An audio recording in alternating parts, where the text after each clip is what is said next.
We're in Bouskell Park in Blaby, just south of Leicester, and over the next 6 days, volunteers from the local community are going to be digging archaeological test pits across the park. They've been briefed, they've gathered their equipment and they're heading out to their individual test pit locations, and over the next days they're going to be investigating the hidden landscape beneath the public park. After many false starts because of changing COVID regulations, we're finally here in the park. It's fantastic to get the project off the ground after a year's delay. The volunteers are really excited to get going. It's great to be outside again and actually doing some archaeological investigation. I can't get through it. The landscape we see in Bouskell Park today is a very well preserved 150-year-old landscape. The park was originally created in the early 19th century as a Victorian pleasure ground for Blaby Hall. And it's still, with its tree plantations, its fish ponds, its ice house, all of these elements still exist in the park today. The park is covered with earthworks, some of them forming raised platforms, some of them sunken hollows and possible trackways. Others are forming what appear to be medieval plough systems, ridge and furrow. And they're not necessarily obvious when you're walking around the park, but when you look down on them on a topographic plan, you can see they form a series of rectangular enclosures. These enclosures we can see on the 1766 map of Blaby, but there's a possibility they're even earlier than that. And one suggestion has been that they are part of an abandoned area of medieval Blaby, and that's what we're here to find out. So when we got here, the test pits were marked out, and we digged the first 5 centimetres and got the grass off the top so we could dig the next 5 centimetres. So when you get the soil out, you put them in a bucket, and then we break it up and put it in the sieve. And you make sure you need to look really carefully because we found this in it. And this is potentially a Saxon piece of pottery. And other things that we found in the test pits is this clay pipe here, and then a piece of pottery here. The reason I've come down here is because I'm really interested in this stuff, about finding ancient things and stuff like that. I studied archaeology at Leicester University, so these local digs to me are very interesting for 2 reasons. Because I love archaeology and I'm also interested in the local history. I think these are really important, these community digs, because it gives everybody, you know, regardless of what their skill level is with any of the tools or what they know, that gives anyone in the community who might have an interest a chance to have a go at it and you know, get their hands dirty, get involved. So here we're just digging into layer 3 at the moment, so we have found some bits of pottery, so some medieval pottery just here, some potassium ware, so this is glazed, so that might be milk or something similar that was inside there. And to me most interesting of all so far, some iron slag. So, you know, how did that come about? You know, that's kind of remains from making some iron pots or something. So that's where we're at this moment. So we're excited to dig even further down. So this is test pit 6 on Bouskell Park. We're in layer 3 now, and we appear to be hitting a layer of medieval activity. We've got just a very large collection. What we've got in here is we've got some animal bone, lots of pieces of pot. We have a number of pieces which are from the same pot because of the coloration. We've got pot rims, including some that have got little fingerprint indentations as decoration, and a piece of coal randomly, which we're not quite sure where that's come from. So all in all, going really well. It's got hieroglyphics on it. It's gone from being a platform to Blaby RSRDC. We haven't been very lucky in our dig. All we find are stones and more stones. I keep thinking we're finding really good stuff, but I keep getting told, no, it's just a stone. But we are beginning to answer the question that was asked at the beginning, whether this was some kind of wall, and we're coming to the conclusion that no, it isn't.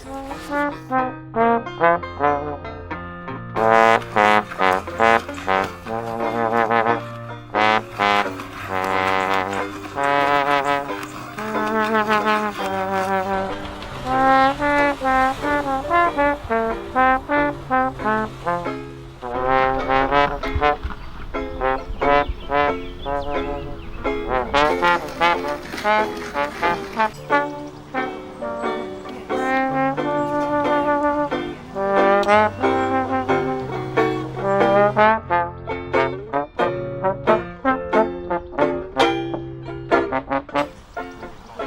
we've finished with the finds on site and they've been bagged up, they get brought down to the tent here where we start the processing of the post-excavation work.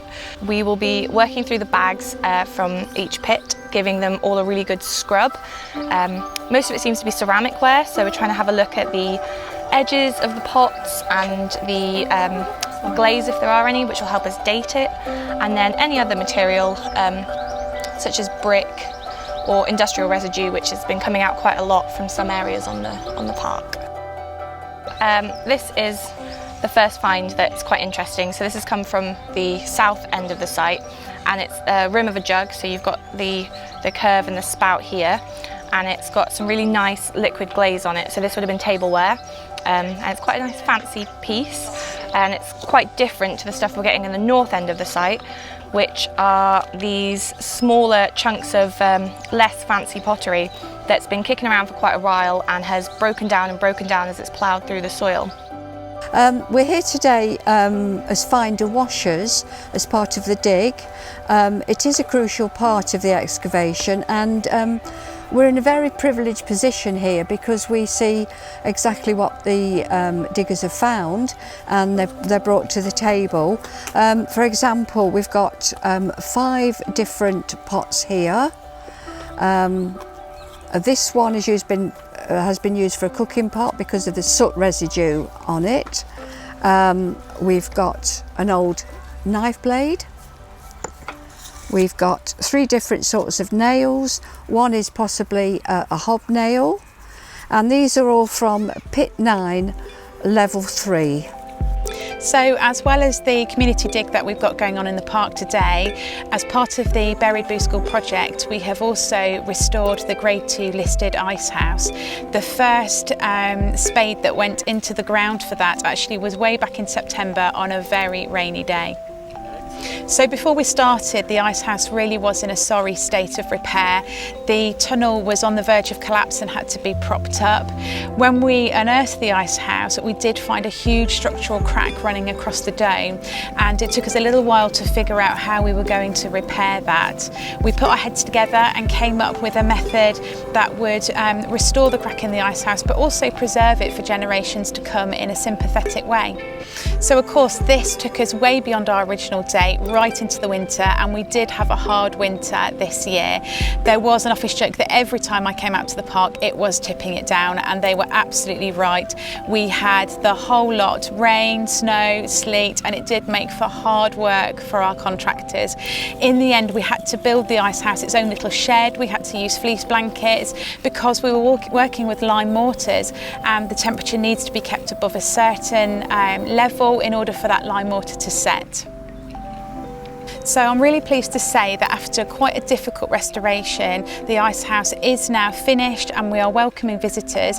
You can book to see the ice house via the Visit Blaby website, and you can come and have a look at all of the work that's been done, including a brand new door and retaining structure and new signage, so that you can learn about how the ice house was used and what it used to look like when it was first built. The project is all thanks to Blaby District Council and the National Lottery Heritage Fund.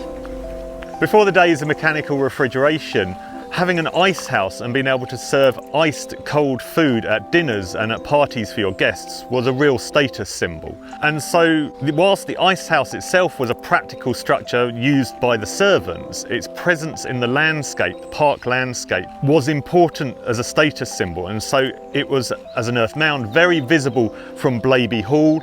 If you were strolling in the gardens around the edge of the hall itself, you'd be looking across the park and clearly be able to see the ice house standing next to its fish pond in ornamental grounds. And if you were walking out in the parkland out to the long walk as well, you'd be walking right past its entrance, and your host would undoubtedly be showing it off and going, look, I can afford a nice ice house. Later we'll be having ice cream. Okay, this is my first ever dig. I'm an archaeological virgin, I think. The biggest thing that surprised me about this is, well, all the people are really, really nice. Everybody's dead friendly, but we find an awful lot of stuff in the ground which is of no interest whatsoever to anybody. It's just dirt, worms, snails, ants, small rocks. However, when you do find something which is like a piece of 12th century pottery, or you find a bit of ancient brickware, that's fantastic. You've actually felt like you've touched history. So if you've never done it before, I really recommend having a go. I'm loving it.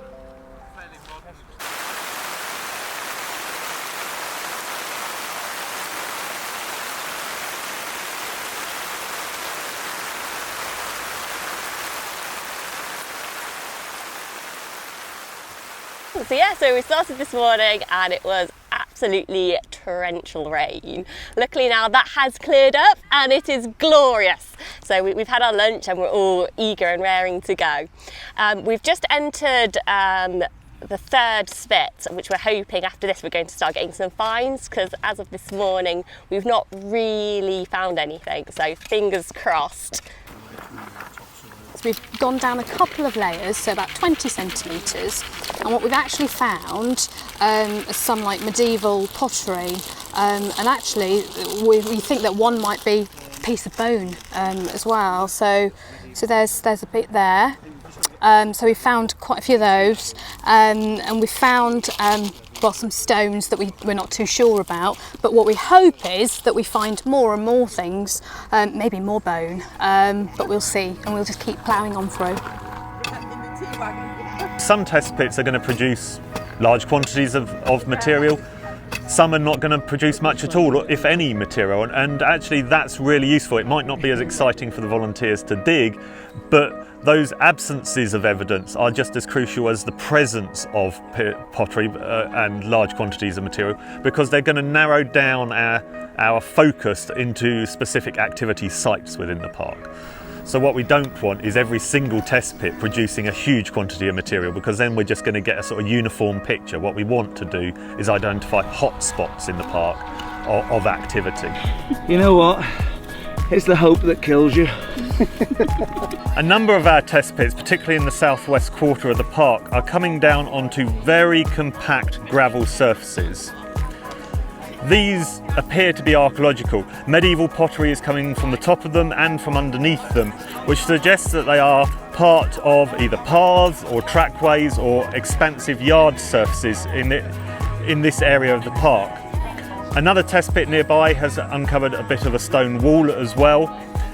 And the combination of archaeological features and the finds, the medieval finds coming from them, is really going to help us understand what's going on in this area of the park. Okay, so we have what we think is a pavement or a floor, could be a courtyard, medieval. It's really exciting. We got down to 4 centimetres yesterday and then started to scrape off the surface, and this is what we found. We've got this far, we're going to have it photographed, and then the exciting bit is we're going to take it up and see what's underneath, and the chances are there could be lots of other medieval stuff underneath the pavement. So we're really excited in our pit because we found a large piece of bone which we've managed to get out now, and then only a few minutes later we found a small, what looks to be a little bone from possibly a dog, a little dog bone.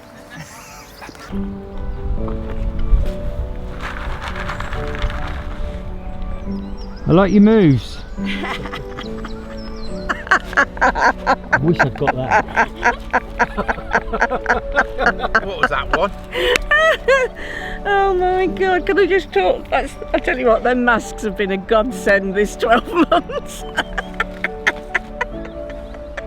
I think it's really good that the organisers give other people, local people, the opportunity to do something like this, because without this you wouldn't know that these options are available to people. You'd think you have to be a member of a really elite society or have qualifications in it, but to be able to just turn up and be able to do the digging, and it's been really good, and more people ought to do it.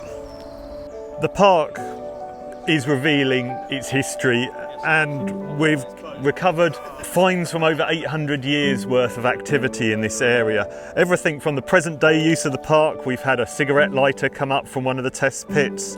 Other evidence of the area's use as parkland might be revealed in this little lead musket ball that's come up, which might be evidence of hunting within the park whilst it was actually a landscaped park in the Victorian period.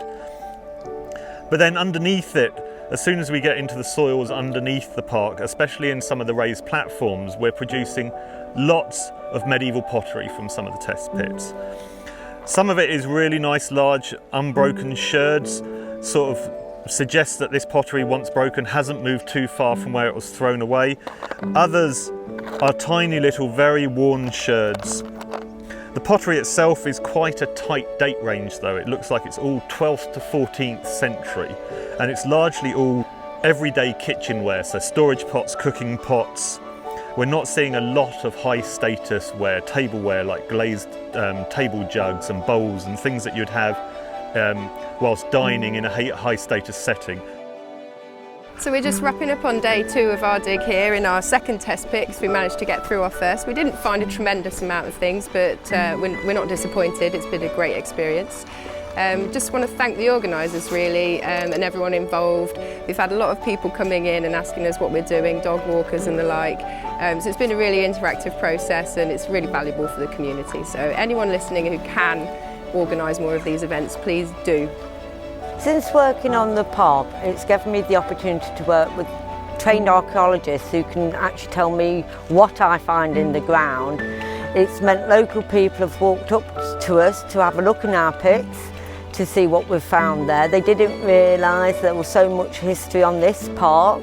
So it's given me such a great experience. It's something I will sign up again for, and I hope lots of other people will do in the future.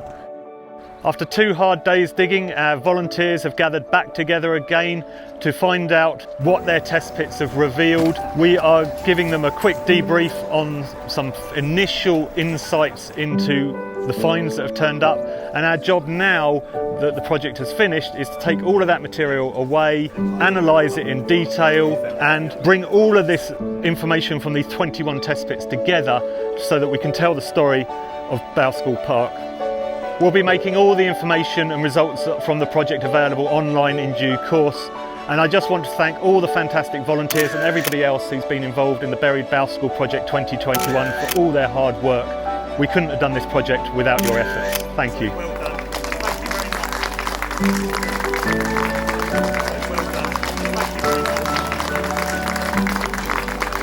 Thank you very much.